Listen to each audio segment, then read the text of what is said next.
Büyük Çin Seddi, dünyanın 7 harikasından biri. Binlerce yıllık Çin medeniyetinin günümüze ulaşan en görkemli miraslarından biri. Toplam uzunluğu 21 bin kilometreyi aşan bu devasa yapı, yalnızca bir savunma hattı değil, aynı zamanda tarihin, emeğin ve insan azminin bir simgesi. Bugün dünyanın en uzun duvarına doğru bir yolculuğa çıkıyoruz. Misafirim Bora Bey ile birlikte Çin'in başkenti Pekin'den Jinshanling Çin Seddi'ne doğru ilerliyoruz. Herkese iyi seyirler.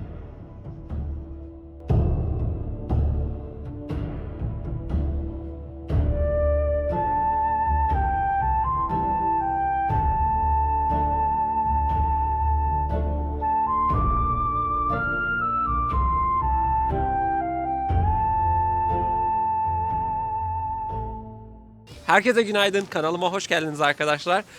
Bugün Pekin'deki ikinci günümüz ve Bora Bey ile birlikte dağları aştık, yolları aştık. Çok güzel bir yere geldik ama donuyoruz. Neredeyiz Bora Bey? Çin Seddi'nin ne bölgesiydi bu? Jinshanling. Birkaç popüler ziyaret noktasından bir tanesine geldik. Ve kimse yok. Kimsecikler yok. Belki burada karnımızı doyurabiliriz. Saat sabah 6'da kalktık ve hazırlandık vesaire. 2 saatlik büyük uzun bir taksi yolculuğundan sonra buraya geldik. Kimsecikler yok. Bu açıdan çok iyi. Kalabalık olmayacak. Burada oturmalık yer de var. Karnımızı doyuracağız, yemeğimizi yiyeceğiz, kahvemizi içeceğiz ve Çin Seddi'ne ilerleyeceğiz. Harika. Burada bilet gişesi var. Bu arada biletleri internet üzerinden önceden alabiliyorsunuz ki ben aldım. Biletimiz var. Bizim kahve bulmamız lazım. Evet. Burada sıcak sular var. Eğer termosumuz olsaydı ücretsiz bir şekilde her yerde bu gibi sıcak sular var. Bu da güzel, şekerli. Ve cips alalım, bitti. Bence yeter kahvenin yanına. 还有2杯咖啡，有什么咖啡啊？美式或者可以，2杯美式吧。2杯美式。Gerçekten burası Çin Seddi'nin en güzel noktalarından birisi ama kimse yok. Yani var ama çok az insan var.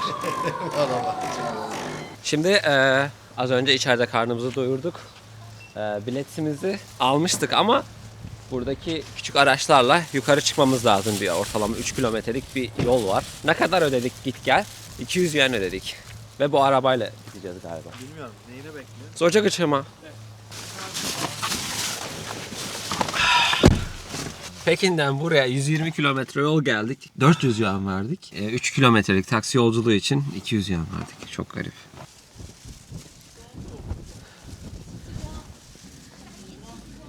Ve Çin Seddi'ne geldik. Arkanızda Çin Seddi'nin duvarları var. Aman Allah'ım.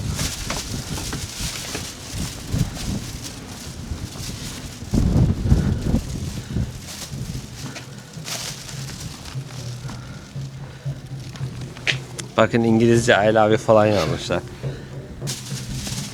Şu anda Çin Seddi'ndeyiz.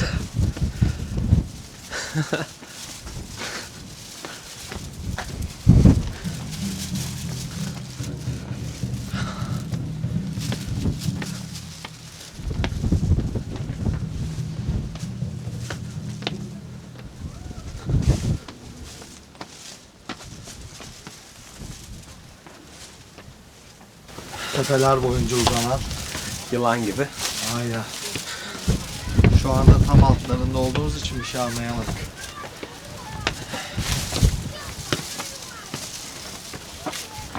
Az önce çaldıkları davul buydu.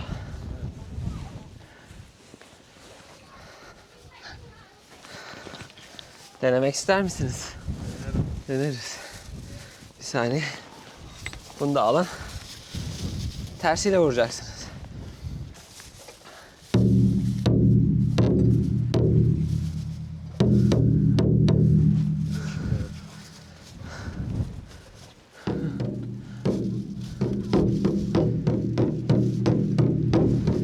Biraz daha hareketli olmanız lazım ama böyle.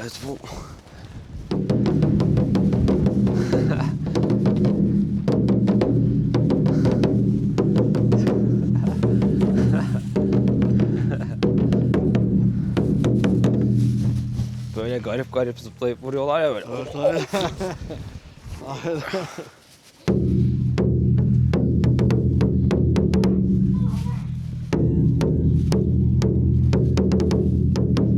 Ve şu anda upuzun yıllar sonra bir başka hayalimi daha gerçekleştirdim. Pekin'deyiz. Çin Seddi'ndeyiz. O büyük, efsanevi Çin Seddi'ne geldik. Çok yorucu. Bora Bey ile birlikte çoktan yorulduk ama. Ki bu bizim böyle normal kendi insan ölçeğinde gördüğümüz Kısmı sadece. kısmı. Bunun ta çöllerin ortasına kadar, Çin'in ortasına hatta batısına kadar uzanan uzunluklarda olduğunu insanın düşünmesi gerçekten aklını yitirmesine sebebiyet veriyor. Ya, halbuki binlerce yıllık bir proje. Tabii ki bu duvarlar yeni dönem, Ming döneminde inşa edilmiş duvarlar. Ama ilk Çin Seddi bu değildi tabii ki. Topraktandı. Bunlar Ming Hanedanlığı döneminde Moğolların Yuan Hanedanlığından sonra inşa edilmiştir. Yerlerde merdivenler çok kalın, çok yüksek görebilirsiniz. 比较后面的，应该叫纽扣。我知道，上。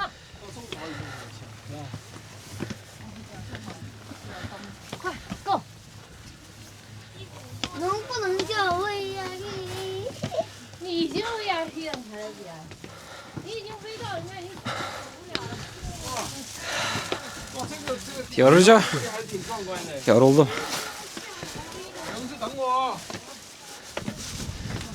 Hocam ben 1,5 aydır antrenman yapıyorum burada.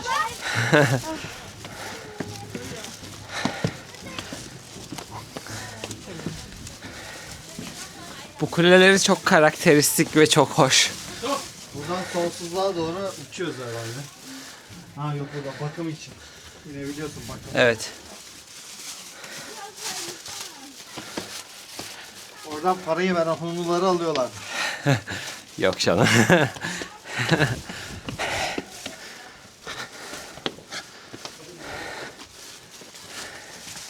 İnanılmaz. Şu manzara çok güzel. Bakın burada çok eski bir karakter var. Görüyor musunuz? Evet. Bunlardan bahsediyor olabilirler. Buralarda da var ama bunlar antik mi, antik döneme ait mi anlayamıyorum. 给宝宝报了一个零，小杨阿姨个。 Hep bunların içini merak etmiştim biliyor musunuz? Bak içinde restoran bile var. Bakkal var. Bu ne? Harika. Neymiş bu? Herhalde sıcak su. Kahve de vardır burada. 一个，来，找几个回来。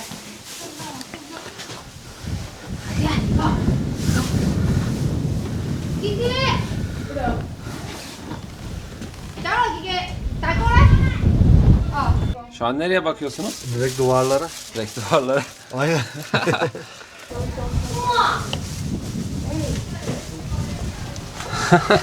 Burası nasıl bir yer?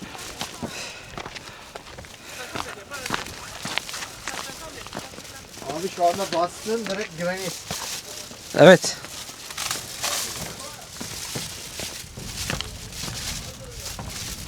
Abi buz görüyor musun? Suyu görüyor musun? Buz.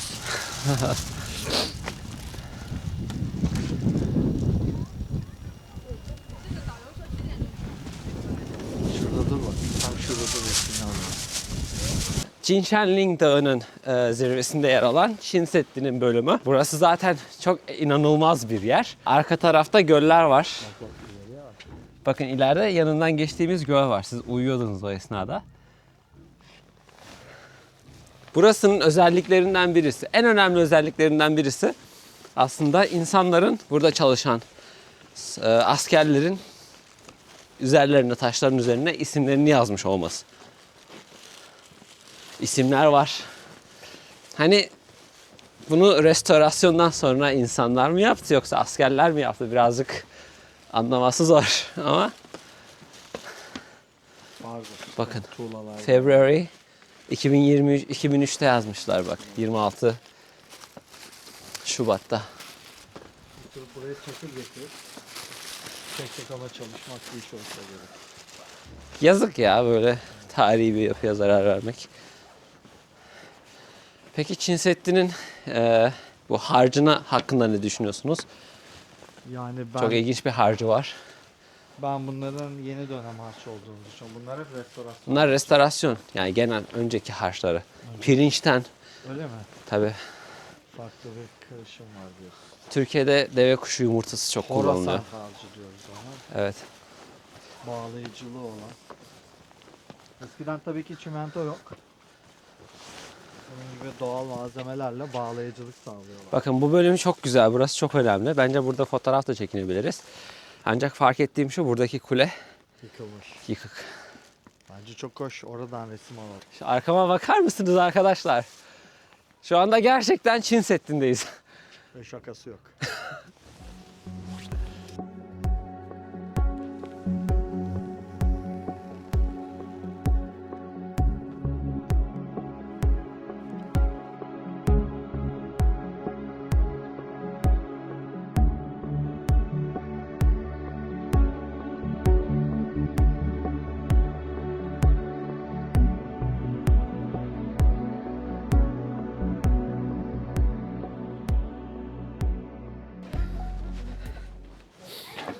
Çok dik. Merdivenler çok dik. Bakın.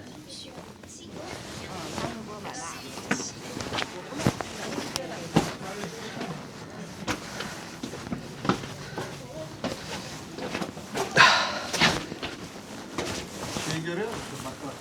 Oradaki dağın tepelerine kadar Bütün de o dağın tepelerinde kuleler var. Bak gidiyor. Ne yapıyor ondan sonra ta ilerideki dağın tepesindekine kadar mı gidiyor? Evet. Ha? Evet. Hocam buradan çıkardığımız sonuç azimle yapan dağı delermiş. Yani Artı karşı taraf inanmışsa geçilmeyecek duvar, aşılmayacak eşik yoktur. buralarda hep mevzi alma alanları falan var. Tabii bak ok atmak Çok güzel ok atmak için. izleme yeri. Bakın burada da var.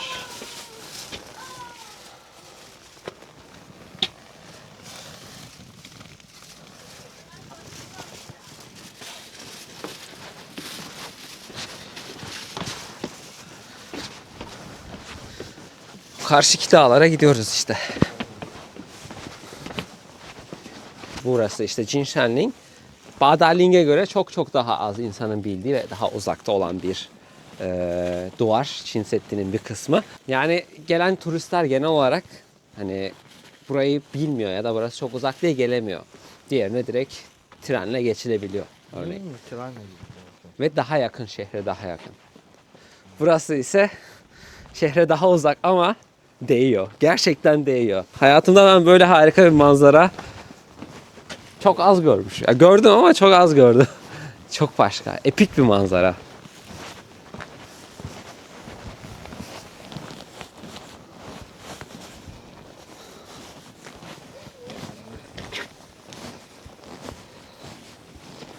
Ama ben size söylemiştim buraya gelelim diye. Çünkü burayı tercih ettim. Bakın kule ne kadar yüksekte kaldı. Ki ondan çok daha yukarılarda bizim gittiğimiz yerler. Geldiğimiz yerler. Hayır biz bir de döneceğiz. Aynen dönüşüm muhteşem olacak. Ama iyiyiz yani 2-3 derece hava ama. Yo çok iyiyiz, çok iyiyiz, çok iyiyiz. Ama kıyafetiniz nasıl bilmiyorum ama iyiyiz yani. Çok iyiyiz. Snickers patlattı bizi. Kesinlikle. Evet kamera.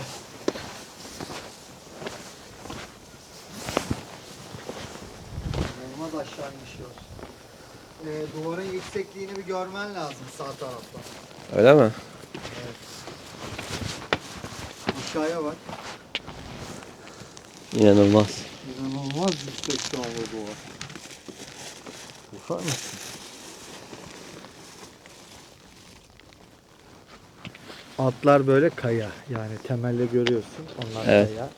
Kayanın üzerine tuğla devam edilmiş. Tuğlanın rahatlığı evet. Elle taşınabilir ebatlarda. Evet. Çok daha büyük kayaları parçalayıp sırtlayıp getiremezsin buraya ama on binlerce köleyle tek tek taşları getirebilirsin. Yani belli zamanlarda Çin Seddi'ni falan aşıyorlar. Tabii ki, tabii ki. Diğerleri artık anlaşma oluyor. Deniliyor ki belli zamanlar işte yemek, içmek, hasat, para onlara böyle harçları veriliyor, haraçları veriliyor ve gelmiyorlar. Gelip haraçlarını alıp gidiyorlar. Anladın mı? Huzur veriyorlar yani. Ya zaten ilk Çin Seddi dediğimiz gibi binlerce yıl önce arkadaşlar çok çok eski dönemlerde inşa edilmeye başlıyor. Çin Hanedanlı döneminde inşa ediliyor. Ve yani inşa edilenler zaten kumdan yani topraktan sıkıştırıyorlar toprağa. Kerpiçle yapmışlar böyle dağların tepesine eski Çin Seddi'ni. Ama onu zaten geçerler. Hani onu uğraşsalar bir gecede. Çünkü o kadar uzun bir duvarı kontrol etmek gerçekten çok zor. Ancak Ming döneminde tamamen yenilenmiş taştan inanılmaz bir mimari şaheser oluşturuyorlar. Yani Sadece bir duvar değil, aralarda gözetleme kuleleri, tabii ki. kalacakları yerler, birbirleriyle işte ateş olsun, şey olsun, birbirlerini bütün o gözetleme kuleleri, watchtower dediğimiz yapılar hepsi birbirini göz hizasında birbirlerini takip etmesi bu zamandan bakılınca harika gözüküyor. O Ve zaman ama işlevi var. ve işte bu gerçek milliyetçilik diye düşünüyorum. Gerçek milliyetçilik bu. Ülkelerini savunma adına devletlerin yaptığı yapılar. Zaten burası bir yere kadar devam ediyor. Oradan sonrası zaten hala yıkık. Restorasyon görmemiş. Biz yolda gördüğümüz kuleler, duvarlar henüz restore edilmemişti. 1984 senesinde. Evet 84 yılında, 83 yılında başlanmış. 84'te işte restore ediliyor o yıllarda.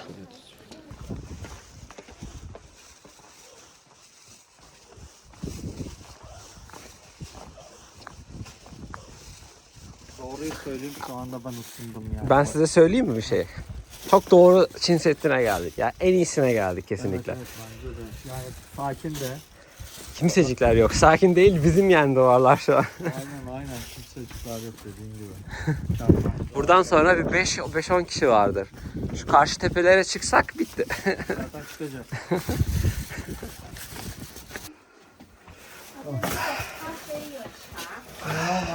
我很好，你呢？累了吧？休息一下，来杯咖啡吧。 Kahve içer misin? 嗯， Aynen. Çok 可 hemen. 以休息休息。 Buranın üst katına çıkıp böyle oturacak bir yer yapsa. Yani taştan soğuk. Dışarısı daha uygun. Oo var gel kapı var. Var. Bak. Bak. Kaç para kahve? Okey. Kahve doşa. 有20和30的， Kahve içmek istiyorum ne demek? 有点热这个。我想喝咖啡。我想喝咖啡。我想我想喝。我想喝咖啡。对啊，我想喝咖啡。好的，马上就好。你在这里的租费每个月是7000元对吗？不到7000，差不多。差不多7000。对5000, 6000. 对，差不多。 Yaklaşık 5000-6000 yuan kirası oluyormuş aylık buranın. İşte burada 你 kahve 的中文 satıyor. 说的真好。 Aa İşte kahve satıyor, satıyor. Burada küçük O zaman şöyle de dükkanları var. 你是意 我 大利 想 人， 喝çay. ça. Çay. Evet çok yaklaştın ama, evet. 我想喝çay. 想喝茶？ Kafe. Ama Çince'de şöyle söyleniyor. Mesela ben bir kahve içmek istiyorum. Evet. Yani ben bir bardak kahve içmek istiyorum. Okey. Yani bir bardağı da belirtiyorlar yani. 10 bardak mı içeceğiz zaten? Yok yani işte o ölçümünü yazıyorlar oraya. Mesela ben 我想喝一杯 Ha, kahve. bir tane. 一杯。 OK，有点热。 8 tane çay içmek istiyorum. 我想喝8杯咖啡。Yani şey çok ilginç bak mesela. Şu anda Çin Seddi'ndeyiz ve Çin Seddi'nde Bildiğin. burada market açmanın aylık kirası 5000 ila 6000 yuan. Ablam burada yani çekirdek kahveden her türlü Çekirdek filtre kahvede, kahvesini yapıyor. Evet. Hizmet. Filtre 泡一 yapıyor. 2分 Bizi 钟 daha 就行了。 yürürken yakaladı valla. 你是哪里人？我是河北人，河北。河北河承德北人，哪个城？河北承德承德啊，哦。欢迎你来承德，欢迎河你来北金山。哦，谢谢谢谢。可以休息一下。是50元对吗？50块。对，两杯 Var mı? 都可以。Kıyı. Baba. Bakın burada hediyelik eşyalar da satıyor ablamız. Burada küçük hediyelik eşyalar. Ve Çin Seddi'nde bir kahve dükkanı var. Nasıl ama? Müthiş. İnanılmaz. Müthiş.你 İnanılmaz. 是意大利人， Aa, bu şey İdali'de. Ni Kaojin'de. Tuarchi. 土耳其的。 Evet, Tuarchi'de. Hesabı soruyor. Nasıl ama? Süper. 我们能不能去上面吗？可以，从里边上。 Aa, yukarıda 你 çıkılabiliyormuş. 先喝完咖啡，一会儿凉了，喝完咖啡再上。 Kafeniz sonra çıktı. 2 tane şeyi alıp yukarı çıkmamız yok mu? Bora Bey. Evet. Şerefe. Şerefe. Çırink. Pekin'e hoş geldiniz. Welcome to Peking. Peking olmadı ama Beijing olacaktı değil mi? Welcome to Beijing. It's Beijing now. Yeah. Burası sanırım Çin'deki en iyi kahve dükkanı olabilir. Ne dersiniz? Kesinlikle. Bu yorgunluğa hepsine değdi yani.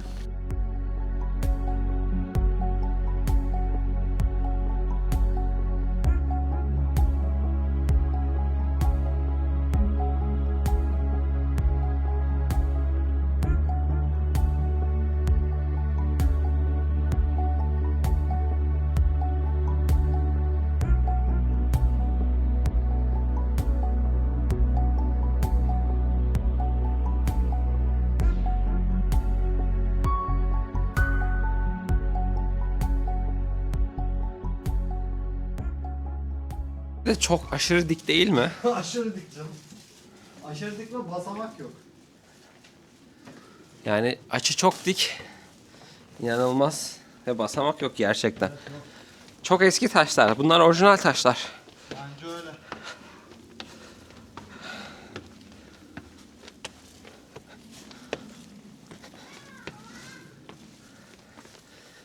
Bu kule bence çok güzel, estetik olan kulelerinden.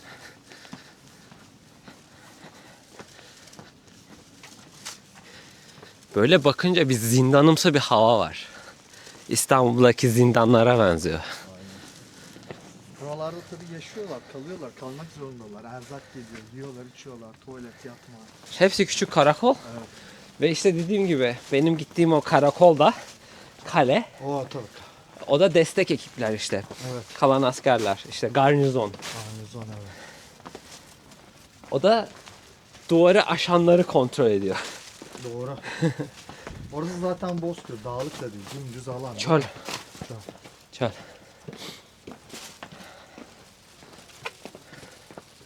İnanılmaz bir manzara var karşımızda. O güneş harika ama. Şu arkayı çeksene böyle baksana. Arkaya bak. Bir şey söyleyeyim mi? Burada çok güzel fotoğraf çekinir. Evet. Şu adam gitsin. Dayı olmasa. Biraz dönüşte bekleyelim. yakalarız. Bence bu güneş açısını bir daha bulamayız. Tamam o gitsin o zaman. Arkaya bak, arkadaki çocuk da olması güzel olur.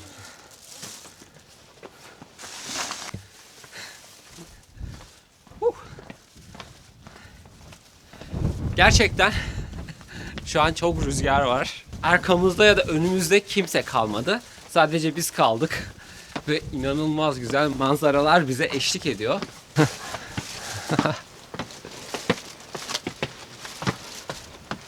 Burada buraya hazırlık için 1,5 aydır idman yapıyorum gerçekten. Buraya gelmeden önce iyi bir kardiyo, iyi bir kondisyon bence çok şart. Herkese tavsiye ederim. Bacaklar kuvvetli olacak. Böyle bak. Alabildiğince boşluk.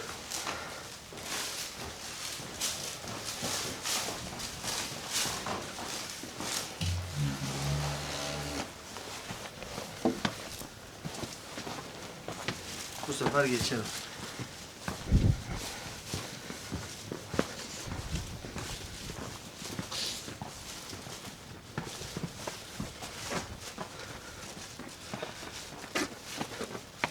İleride daha insanlar var. Evet, bu tayfa devam edecek. Maceracı.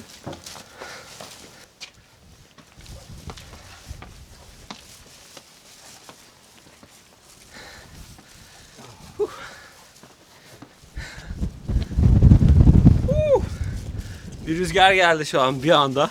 Tam aradan. Şapkamı uçuracaktı. Burada şapka uçarsa gitti.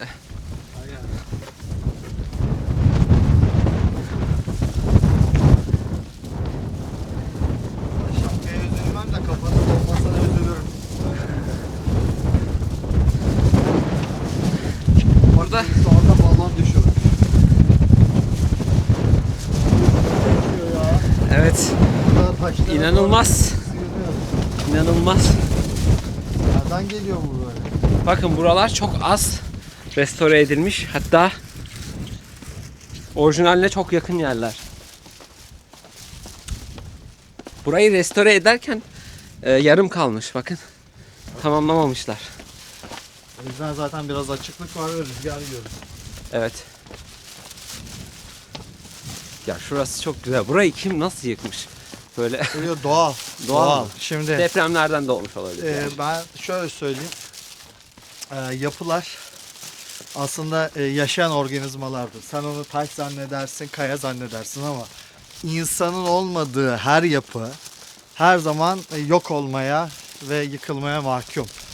Yaptığımız yapıları biz aynen insan gibi arada bir tedavi etmemiz lazım, beslememiz lazım, düzeltmemiz lazım. Terk edilen bütün yapılar yıkılır. Piramitler dahi zamanla bakım görmediği zaman taş çalması vesaire bunlardan dolayı her zaman eksilmiş. Bunlar da her zaman işte donlardan, yağmurlardan bakım görmediği zaman, sıvaları doldurulmadığı zaman çürümeye mahkum. Burası böyle işte. Gerçekten burası da buna bir örnek. Bakın buradan aşağı inebilirsiniz. Ama yani duvarlar yine 7 metre 10 metre arasında değişiyor.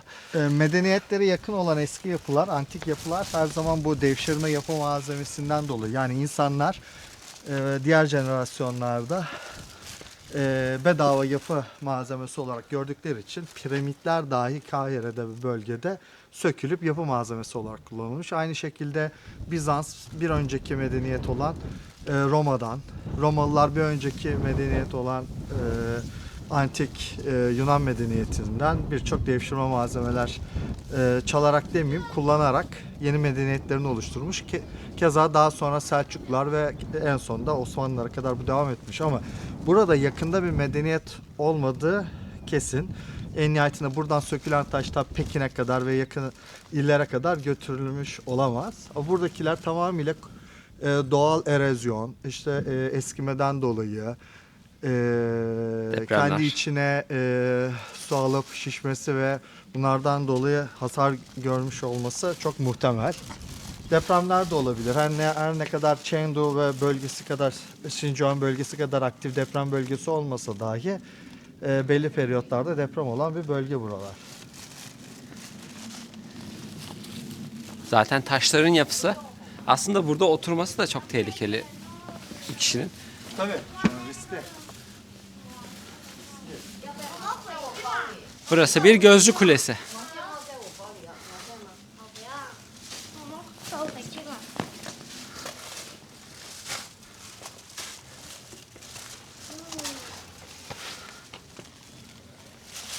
Ben de artık usandım buradan. Bazen kurallara uymamak lazım.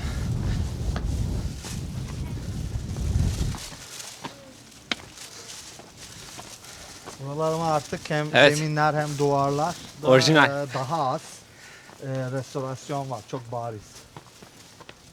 Burada gerçeğe yakın malzemeleri çok rahatlıkla görüyorsun. Burası orijinal bakın. Gerçekten de tekrardan yenilenmemiş.